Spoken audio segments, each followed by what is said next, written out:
નમસ્કાર વિદ્યાર્થી મિત્રો, આજે આપણે નિત્યસમનો ઉપયોગ કર્યા વિના આ દાખલાને સોલ્વ કરવાનો પ્રયત્ન કરીશું. તો અહીંયા આપણે એક શોર્ટ ટ્રીક અપનાવીશું, જેની અંદર આ બંને પદ જે કહે છે x+3 અને x+2, એમાંથી x આ બાજુ લઈ લઈશું અને આ બાજુ જે 3 અને આ 2 એ નીચે લઈ લઈશું. બરાબર, તમે સમજી ગયા છો. હવે જે પહેલું પદ દેખાય છે એને આપણે ગુણાકાર કરીશું, એટલે x ગુણ્યા x બરાબર શું થાય? xનો વર્ગ મળે.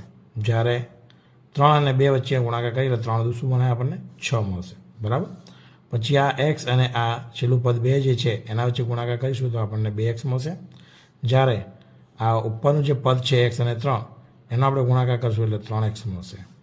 હવે આ 3x અને આ 2x આ બંને વચ્ચે સરવાળો કરીએ એટલે આપણને શું મળે? 5x મળે. એટલે આ વચ્ચેનું જે આપણને પદ મળ્યું છે એ પદ એ આપણો જવાબ છે. એટલે આપણે આ જવાબ તરીકે આપણે એને લખીશું xનો વર્ગ વત્તા 5x વત્તા 6.